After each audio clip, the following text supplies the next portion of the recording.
যেখানেই বায়োলজি নিয়ে ভয় তোমাদের সেখানেই সামিউল ভাই হাজির তোমাদের বায়োলজির ভয় দূর করার জন্য। আসসালামু আলাইকুম।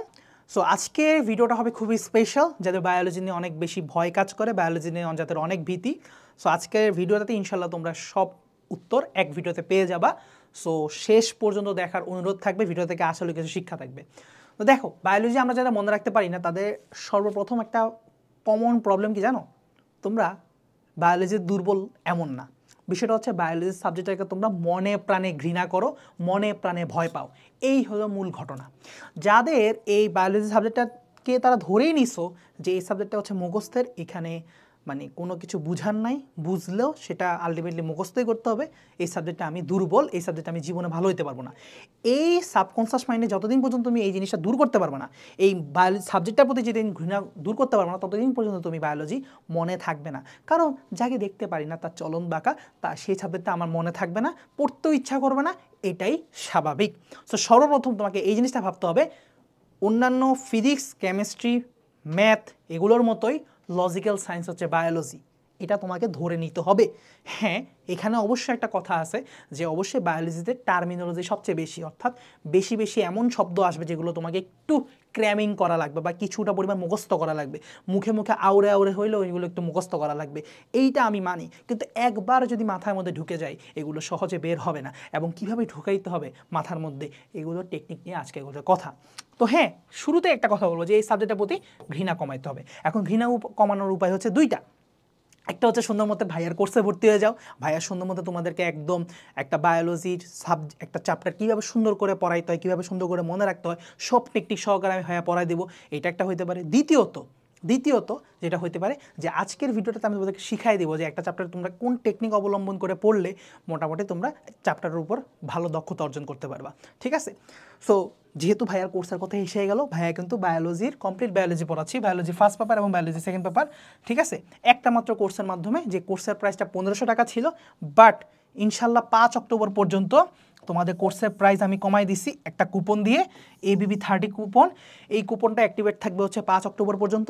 এর মধ্যে তোমরা যদি মানে ভর্তি হয়ে যাও 1050 টাকায় তোমরা হচ্ছে মাত্র কোর্সটা কিনতে পারবা। তো সীমিত সময়ের জন্য থাকবে, যদি আমি এটা এক্সটেন্ড করি সেটা পরবর্তী বিষয়, বাট নর্মালি আমি 5 অক্টোবর পর্যন্ত এই কুপনটা হচ্ছে রাখবো, অ্যাক্টিভ রাখবো। তো এইটা হলো ঘটনা। তো তোমরা আমার কথায় বিশ্বাস করে ভর্তি হওয়ার দরকার নাই, ডেসক্রিপশানে থাকা কোর্সের রিভিউ দেখে, ডেমো ক্লাস দেখে তোমার যদি মনে হয় যে অবশ্যই ভাইয়ার কোর্সে ভর্তি হবো, তাহলে তোমরা ভর্তি হয়েও। ঠিক আছে? সো আসি, দেখো ফার্স্ট অফ অল যে তোমার চিত্র বুঝে পড়তে হবে, এই কথাটা খুবই ইম্পর্টেন্ট। এখানে একটা কথা আছে ভাইয়া, সব চিত্র না। তোমার সৃজনশীলের জন্য, সিকিউর জন্য হাতে গোনা 5 থেকে 6টা চিত্র হয়তো প্রতি চ্যাপ্টার ভিত্তিক ইম্পর্টেন্ট। ওই 6টা চিত্র তুমি খুব ভালো করে আগে শিখো, প্রতিটা চিত্রের লেভেলিং সহ শিখো। বিশ্বাস করো, একটা ছবির লেভেলিং সহ শেখার পরে ওই জিনিসের গঠনটা 50% পড়া হয়ে যায়। বাকি 50% তুমি যদি জাস্ট একটু রিডিং দাও, বইয়ে কী তথ্যগুলো লেখা আছে তোমার কাছে সহজ হয়ে যাবে। যেমন আমরা যদি বলি সেটা হচ্ছে নিউক্লিয়াস, একদম সহজ একটা জিনিস নিয়ে উদাহরণ টানি। ধরো এখানে তো আমি পেজ অ্যাড করতে পারতেছি না, পেজ অ্যাড করে কেমনে এখানে, আচ্ছা আচ্ছা ওকে, ধরো নিউক্লিয়াস। এখন আমাকে কেউ বললো যে নিউক্লিয়াসের গঠন লেখো। ভাই সুন্দর মতো আমি একটা নিউক্লিয়াস আঁকার চেষ্টা করবো, এনভেলাপগুলো দিলাম, হ্যাঁ আমি বাজে করে আঁকতেছি আমি জানি, তাড়াতাড়ি করে গাইডলাইন দেওয়ার জন্য আঁকতেছি। তো এখানে নিউক্লিওলাস দিলাম, ঠিক আছে, ক্রোমাটিন জালিকাগুলো দিলাম, তারপর ভিতরে নিউক্লিওপ্লাজম আছে, তরল পদার্থ। তো এখন তুমি লেবেলিংগুলো করো, এটা হচ্ছে নিউক্লিয়ার এনভেলাপ বা নিউক্লিয়ার পর্দা, তারপর এখানে হচ্ছে নিউক্লিওপ্লাজম আছে, তারপর এখানে হচ্ছে ক্রোমাটিন জালিকা আছে, এটা হচ্ছে নিউক্লিওলাস, আবার এটা হচ্ছে নিউক্লিয়ার ছিদ্র। অর্থাৎ দেখো, মার্কিং করার পরে কি তুমি বলতে পারতেছো কয়টা পার্ট আছে না আছে। অর্থাৎ একটা চিত্র খুব ভালো করে আঁকার পরে, বুঝার পরে কিন্তু অনেকটাই ধারণা হয়ে যায়। ইভেন আরও কঠিন কঠিন জিনিস, যেমন ধরো আমরা ভাইরাসের লাইটিক চক্র, লাইসোজেনিক চক্র, তারপর হচ্ছে তোমার রেপ্লিকেশন, ট্রান্সক্রিপশন, ট্রান্সলেশন, অনেক কিছুই তুমি যখন চিত্র আঁকবো অনেক কিছু সহজ হয়ে যায়। যেমন আমি সেদিনই পড়াচ্ছিলাম লাইটিক চক্র, আমি বলছি নাকি পোলা পাই তোমরা জাস্ট 4টা হেডলাইন মুখস্থ, 5টা হেডলাইন মুখস্থ রাখবা, বাকি সব আল্লাহর নামে চিত্র দেখে দেখে জাস্ট বর্ণনা করবা। চিত্রের মধ্যে দেখতে পাচ্ছ একটা ব্যাকটেরিয়াকে একটা ভাইরাস অ্যাটাক করতেছে, করতে দাও, রিসেপ্টর সাইডের মধ্যে অ্যাটাচমেন্ট হইলো, অ্যাটাক করলো, তারপরে তুমি দেখো নিজেই দেখতেছো ছবিতে যে ডিএনএটা ভিতরে ঢুকাই দিছে, তাহলে তুমি যেটা দেখতেছো সেটাই বর্ণনা করো। তুমি হেডলাইন দাও ডিএনএ পেনিট্রেশন, ডিএনএটা ভিতরে ঢুকাই দিল, তারপরে পয়েন্ট তুমি দাও রেপ্লিকেশন, তারপরে কি করছে রেপ্লিকেশন করতেছে, তারপর ট্রান্সক্রিপশন, ট্রান্সলেশনের মাধ্যমে প্রোটিন তৈরি করতেছে, প্রোটিন থেকে সেই জিনিসগুলো অ্যাসেম্বল হইতেছে, তারপর হচ্ছে ভাইরাসটা মুক্তি অর্জন করতেছে, বের হয়ে যাচ্ছে। অর্থাৎ আমি তো এখন খুব ফাস্ট করে পড়াচ্ছি, হয়তো তোমরা না পড়লে হয়তো বুঝবা না জিনিসটা। সো জাস্ট জিনিসটা এটাই বলতেছি যে 5টা ছবি আছে, 5টা ছবির দিকে তাকাও, তারা কি বলতে যাচ্ছে সেটা কমিউনিকেট করো। সেই জিনিসটা তুমি যদি একবার বুঝে যাও তাহলে কিন্তু তোমার আর সেই জিনিসটা বই থেকে ঠাটা যেভাবে লিখছে সেইভাবে মুখস্থের মতো না বুঝে লিখতে হবে না। সৃজনশীলে তোমার মুখস্থ লিখতে হবে না, এবং এমসিকিউ তো অনেক কিছু তুমি পারবা। কারণ একটা জিনিস হচ্ছে কি, বায়োলজিতে আন্ডারস্ট্যান্ডের পার্টগুলো অবশ্যই মুখস্থের পার্টগুলো মুখস্থ আছে, কিছু কিছু জিনিস মুখস্থ। যেমন আমি যদি বলি যে লার্ভা দশা মুখস্থের না, এটা তো ফাইজলামি হবে। আমি যদি বলি যে লার্ভা দশা মুখস্থ করতে হবে না, এটা তো একটা ফাইজলামি হবে, তাই না? যেমন এটা লার্ভা দশা হচ্ছে প্যারেনকাইমুলা, এটা হচ্ছে তোমার পরিফেরা পর্বের লার্ভা দশার নাম, এই ওয়ার্ডটা তো মুখস্থ করতে হবে। এটা আমি যদি বলি যে মুখস্থ করতে হবে না, তাইলে তো ফাইজলামি। বাট এখানেও কথা আছে, তোমার যেখানেই সমস্যা সেখানেই ভাইয়ের সমাধান দেবো। দেখো ডাহা মুখস্থের জিনিসগুলোকে ছন্দ দিয়ে পড়া বা একটা টেকনিক সহকারে পড়া, যেমন এই যে লার্ভা দশার কথা ভাইয়া বললাম, তাহলে এই যে দেখো আমি তো সুন্দর করে পড়াই আমার স্টুডেন্টকে, গত কিছুদিন আগে পড়ায় আসতাম যে বলবা তুমি পরি আপুর কথা চিন্তা করবা, পরি মানে হচ্ছে পরিফেরা, আপু মানে হচ্ছে অ্যামফিব্লাস্টুলা, পি দিয়ে হচ্ছে প্যারেনকাইমুলা, তাইলে হচ্ছে এই দুটো লার্ভা দশা শেষ। তারপরে বলছিলাম নিজারিয়া হচ্ছে পাই, প্লানুলা এবং ইফাইরা শেষ। অর্থাৎ এইভাবে করে হচ্ছে সে খুব ইজি করে দেওয়া তার দরকার, টেকনিক ছন্দ যেটা দিয়ে হোক, যেটা ডাহা মুখস্থের সেটাকে কিছু পরিমাণ হলেও সহজ করে দাও, তাহলে দেখবো সহজে মনে থাকতেছে জিনিসগুলা। বুঝা গেল? তাহলে এতে করে তোমার এমসিকিউতে আসা কঠিন জিনিসপত্রগুলো তুমি সহজে পারতেছো। তাহলে সুতরাং প্রথমে হচ্ছে বায়োলজির ফার্স্ট অ্যাপ্রোচ হবে চিত্র দিয়ে জিনিসটাকে বুঝা, যেগুলো বুঝার পার্ট। বুঝলে তুমি এরকম সৃজনশীল পাতার পর পাতা বুঝার পর বুঝে লিখতে পারবা, এবং অনেক এমসিকিউ কভার হয়ে যাবে। এরপরে যে পার্টগুলো আছে ডাহা মুখস্থের, আমি পারতেছি না, সেগুলো ছন্দ দিয়ে পড়ো। আবার কিছু পার্ট আছে ডাহা মুখস্থের মনে হলো সেটা ডাহা মুখস্থের না, কিওয়ার্ড ভিত্তিক পড়া দিয়ে আমার হয়ে যাচ্ছে। কিওয়ার্ড ভিত্তিক পড়া বলতে কি, যেমন সেদিনই ক্লাসে পড়ালাম পরিফেরা পর্বের বৈশিষ্ট্যগুলা। আচ্ছা আমি একটু মুছে দিই।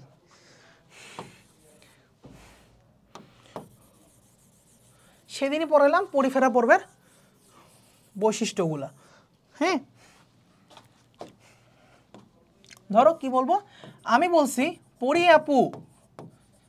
আপু অনেক স্পঞ্জ সমুদ্রে, তাহলে এখান থেকে আমরা কিওয়ার্ড বের করে ফেললে কিন্তু এক একটা বৈশিষ্ট্য নিয়ে অনেক লেখা যাবে। পরি আপু থেকে লেখা যাবে কি, পরিফেরা পর্বে দুইটা লার্ভা দশার কথা, দুইটা পয়েন্ট লিখে ফেলো, লার্ভা দশা এইটা এবং এটা, মানে একটা পয়েন্টের মধ্যে লেখো লার্ভা দশা শেষ। তারপর এখানে হচ্ছে কি অস্টিয়া নামক অসংখ্য ছিদ্রযুক্ত, তারপর হচ্ছে বিশেষ নালী তন্ত্র থাকে, তারপর হচ্ছে কোয়ানোসাইট নামক স্পেশাল কোষ থাকে। অর্থাৎ প্রতিটা ওয়ার্ড দিয়ে প্রতিটা কিওয়ার্ড মনে করতেছি, এটাতে কোয়ানোসাইটের কথা মনে করলাম, এটাতে নালীতন্ত্রের কথা মনে করলাম, এটাতে অস্টিয়া নামক ছিদ্রের কথা মনে করলাম। অর্থাৎ কিওয়ার্ড ভিত্তিক পথা, তুমি কিওয়ার্ডটা মনে রাখতে হবে অস্টিয়া, এরপর তো তোমার মনেই পড়বে যে অস্টিয়া কী ছিল, এখানে ছিদ্র ছিল, তাহলে এবার এটাকে বর্ণনা করে লেখো। অর্থাৎ কিওয়ার্ডটা মাথায় রাখো, কিওয়ার্ডটা মাথায় রেখে এবার বর্ণনা করে লেখো, তাহলে জিনিসটা কিন্তু সহজ হয়ে যায় ভাইয়া। এই জিনিসটা, এই অ্যাপ্রোচটাই তোমাদেরকে বুঝাইতে চাচ্ছি, এই জিনিসটাই তোমাকে বুঝতে হবে। আমি আমার কোর্সের স্টুডেন্টদের জন্য তা প্রতি মুহূর্তে করে যাচ্ছি, ঠিক আছে? সো তোমরা আমার কোর্সে ভর্তি হও বা না হও, তুমি যেখানেই পড়ো না কেন, তুমি নিজেই পড়ো না কেন, তুমি এই টেকনিকগুলো বানাই হলেও কিওয়ার্ড ভিত্তিক পড়ার ট্রাই করো, তাতে করে তোমার সব দেখবা যে অনেক দিন জিনিসগুলো মনে থাকবে। আচ্ছা, স্পঞ্জ দিয়ে হচ্ছে পরিফেরা পর্বের সদস্যের সাধারণ নাম হচ্ছে স্পঞ্জ, তারপর স্পঞ্জোসিল, স্পঞ্জিন নামক কাটার কথা। আর সমুদ্র দিয়ে হচ্ছে এদের অধিকাংশ প্রাণী হচ্ছে সামুদ্রিক। শেষ, সব ইম্পর্টেন্ট পয়েন্ট কিন্তু একবারে বলা হয়ে যায়। আচ্ছা, তাহলে কিওয়ার্ড ভিত্তিক পড়া পড়তে হবে। আবার কিওয়ার্ডের একটা গুরুত্বপূর্ণ বৈশিষ্ট্য আছে, যদি বলে যেমন কোয়ানোসাইটের কথা বললাম, কোয়ানোসাইটের কথা বললাম, হ্যাঁ, এই সাইট শব্দটার দিকে তাকাইলে বোঝা যায় সাইট মানে হচ্ছে সেল, তাহলে এটা একটা কোষের কথা বলতেছে। তাহলে এই কিওয়ার্ড ভাঙলেও কিন্তু আমরা অনেকগুলো ধরনের আইডিয়া পেয়ে যাই, তাতে আমরা পড়াটা অনেক সহজ হয়ে যায়। তারপরে যেমন আমি যদি বলি যে ধরো কি বলতে পারি, ধরো গ্লুকোজ, ফ্রুক্টোজ, গ্যালাক্টোজ, ম্যানোজ, অর্থাৎ সবগুলো শেষে কিন্তু ওজ আছে। তাহলে ওজ আলা শব্দগুলো কি হয়, কোনো একটা মনোস্যাকারাইড বা চিনির নাম হয়। তাহলে এটা আমার মাথায় রাখা সহজ হয়ে গেল।